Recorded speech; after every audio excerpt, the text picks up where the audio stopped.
Seigneur, ouvre mes lèvres et mes pas suivront les tiens. Alléluia, Alléluia.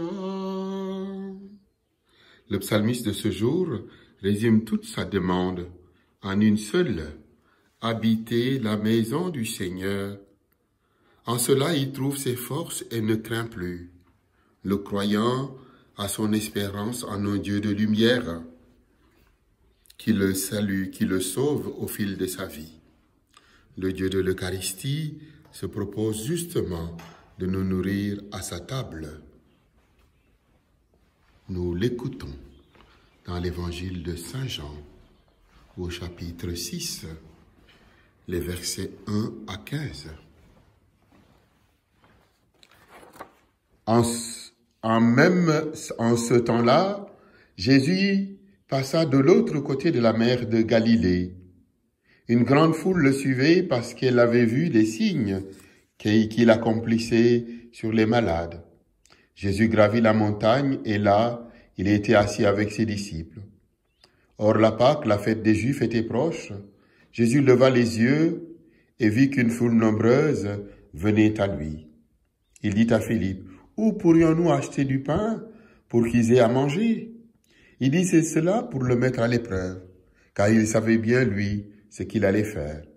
Philippe lui répondit: « Le salaire de 200 journées ne suffirait pas pour que chacun reçoive un peu de pain. » Un de ses disciples, André, le frère de Simon-Pierre, lui dit: « Il y a là un jeune garçon qui a 5 pains d'orge et 2 poissons. Et qu'est-ce que cela pour tant de monde ?» Jésus dit: « Faites asseoir les gens. » Il y avait beaucoup d'herbes à cet endroit. Alors Jésus prit les pains, et après avoir rendu grâce, il les distribua aux convives, et il leur donna ainsi du poisson autant qu'ils en voulaient.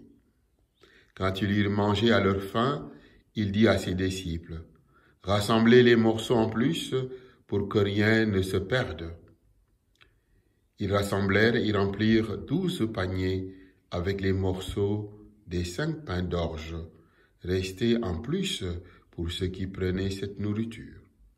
À la vue du signe que Jésus avait accompli, les gens disaient: « C'est vraiment lui, le prophète annoncé, celui qui vient dans le monde. » Mais Jésus savait qu'il allait venir l'enlever pour faire de lui le roi. Alors de nouveau, il se retira dans la montagne, lui seul. Alléluia, Alléluia, Alléluia.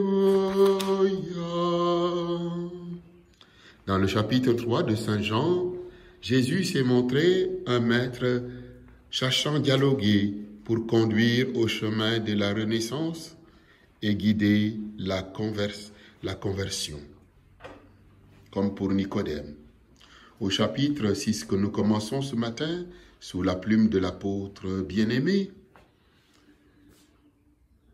Jésus se veut nourriture par sa parole et surtout par son pain de vie. À cette fin, Jésus sollicite la contribution humaine et Philippe et André se font nos délégués. Où acheterons-nous du pain? Aujourd'hui et à bien des niveaux, Dieu nous veut contributeurs solidaires pour répondre aux besoins, aux imprévus, aux urgences, à toute fin.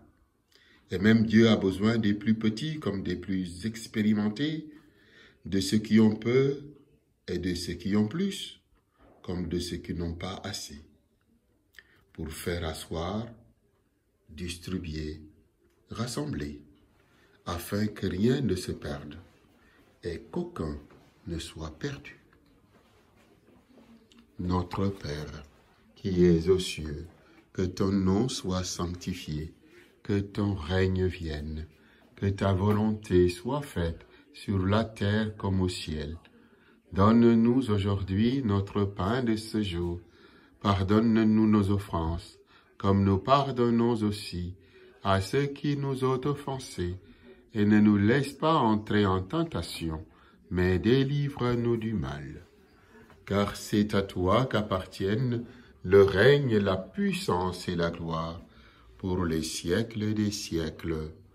Amen. Dieu Tout-Puissant, multiplie en nous les fruits du mystère pascal.